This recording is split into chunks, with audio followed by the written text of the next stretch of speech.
Um míssil cortando o céu ou uma ofensiva de drone são o resultado final de um processo muito maior e complexo, que é a logística de uma guerra. Por trás de cada ataque existem semanas de planejamento, cálculos, manuseio de equipamentos e decisões políticas. Para um lançamento de míssil são necessárias plataformas e elas agora são os novos alvos de Israel para evitar ataques do país islâmico. Sandro Teixeira, professor de estratégia de inteligência da Escola de Comando Estado-Maior do Exército, explicou para a redação do Metrópolis como funciona a logística de lançamento. Eu tenho que ter uma plataforma lançadora, normalmente essa plataforma é fixa, ou seja, é uma área na qual eu levo o míssil até ela e coloco o míssil na vertical e faço o lançamento, ou eu tenho aquilo que é chamado de lançador móvel, que é algo que a gente já viu aí em diversas imagens que tem aparecido do conflito. Então você vai tirar esse foguete do estoque, você vai levá-lo até um lançador fixo, um lançador móvel, preparar o lançamento, e no preparo do lançamento, quando ele vai sendo erguido, são colocadas as coordenadas. Quando o míssil é de alta tecnologia, mais avançada, tem guiagem por GPS, você coloca as coordenadas de GPS e ele vai fazer o trabalho sozinho depois de lançado. Geralmente, os mísseis não saem do estoque abastecidos e precisam de combustível antes do lançamento. Os mísseis de grande alcance, por exemplo, têm um combustível especial sólido à base de hidrogênio ou nitrogênio. E, de acordo com Teixeira, o momento desse manuseio é delicado, já que são equipamentos extremamente sensíveis. É por isso que a interceptação, ela não precisa ter um foguete ou um míssil muito pesado. Você pode ter um pequeno foguete, se ele tiver a capacidade de se estilhaçar, ele pode romper a estrutura do foguete de ataque, e aí ele consegue fazer a detonação no ar. Então, isso ajuda que você entenda por que os israelenses estão caçando essas plataformas do lançamento. As fixas, boa parte delas já foram destruídas, as móveis estão sendo caçadas dia e noite pelos israelenses, porque não adianta você ter 2 a 8 mil mísseis. No caso do Irã, estima-se que o Irã teria algo em torno de 3 mil mísseis balísticos, sem contar os mísseis de cruzeiro. Apesar da grande quantidade de mísseis por países, nas guerras atuais os drones têm ganhado protagonismo. Esse armamento é usado desde a Segunda Guerra Mundial com as bombas voadoras. O professor doutor Antônio Henrique Lucena, docente do Departamento de Ciências Políticas da UFPE e na Unicap, explica que eles ganharam espaço pelo baixo custo, facilidade de manuseio e grande capacidade de dano, além de servirem também para mapeamento dos alvos.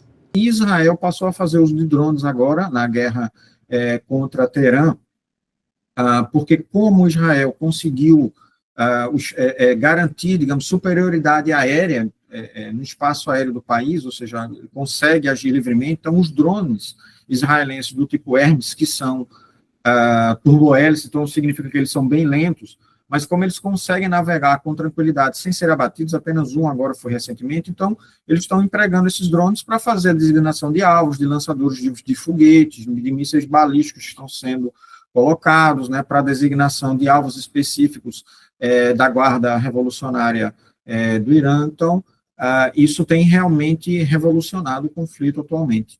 Qual é a grande vantagem do drone, Letícia? É porque, como a gente hoje tem uma geração que ela já jogou muito videogame, então os próprios drones, eles já são feitos dentro dessa lógica, do tipo os drones FPV, aquele First Person View, né, que acho que você já deve ter visto aquele que o pessoal coloca um óculos e sai navegando o drone.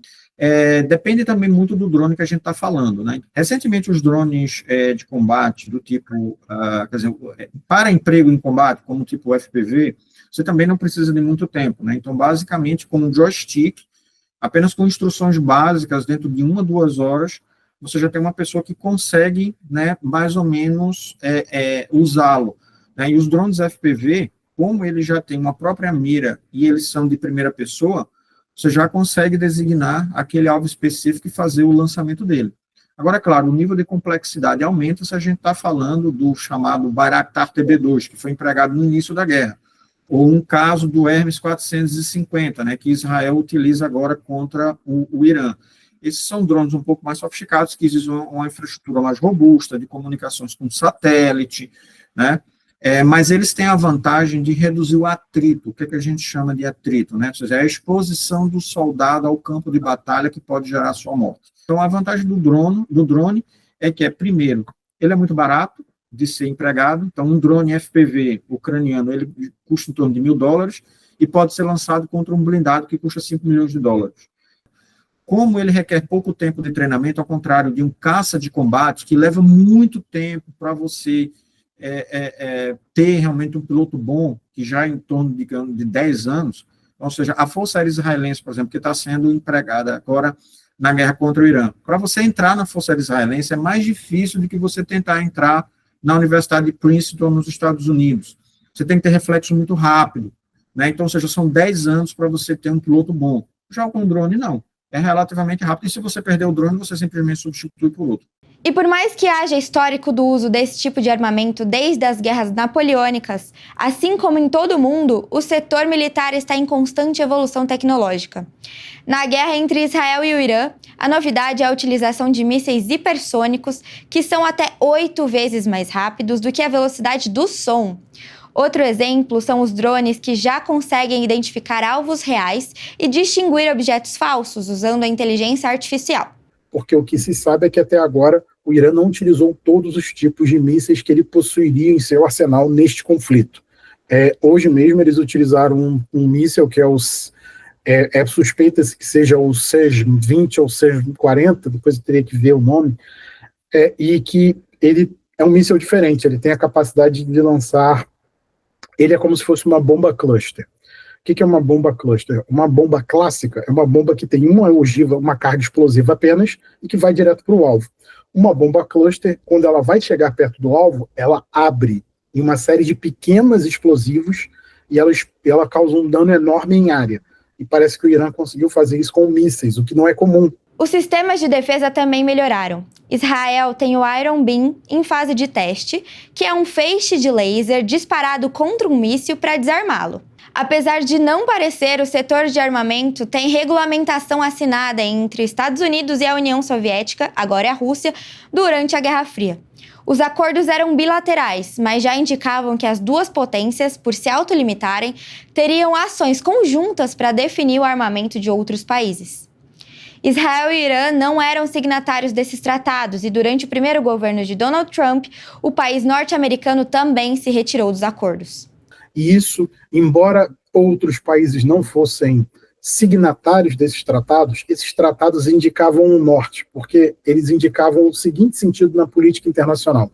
Se Estados Unidos e Rússia assinaram um tratado como esse para limitar os seus arsenais, isso indica que eles terão ações conjuntas para limitar o armamento e o desenvolvimento de mísseis por outros países. Isso, de certa maneira, era verdade durante a Guerra Fria e até alguns anos atrás. Entretanto, com as tensões derivadas da anexação da Crimeia por parte da Rússia, derivadas do primeiro governo Trump, que tinha uma agenda muito mais direta, assertiva, americana, esses tratados foram esvaziados e isso acabou gerando um grande problema, porque isso acaba gerando um fenômeno de proliferação desses tipos de sistemas balísticos, mísseis médios balísticos, mísseis intercontinentais balísticos, que estão sendo desenvolvidos. A gente tem, por exemplo, tanto Israel quanto o Irã, com mísseis que vão até 5.000 quilômetros de alcance. Então, aqui, a gente vê, sem dúvida, Letícia, uma questão extremamente complicada aqui diante de nós, porque são dois países que não são signatários e que, por causa do histórico de contínuas agressões entre um e outro, também não têm interesse em serem signatários de tratados como esse. O planejamento do ataque e a tecnologia investida podem mudar os rumos de uma região. A equipe do Metrópolis acompanha o desdobramento dos principais conflitos internacionais. Para ficar por dentro de todas as informações, acesse o portal metrópolis.com.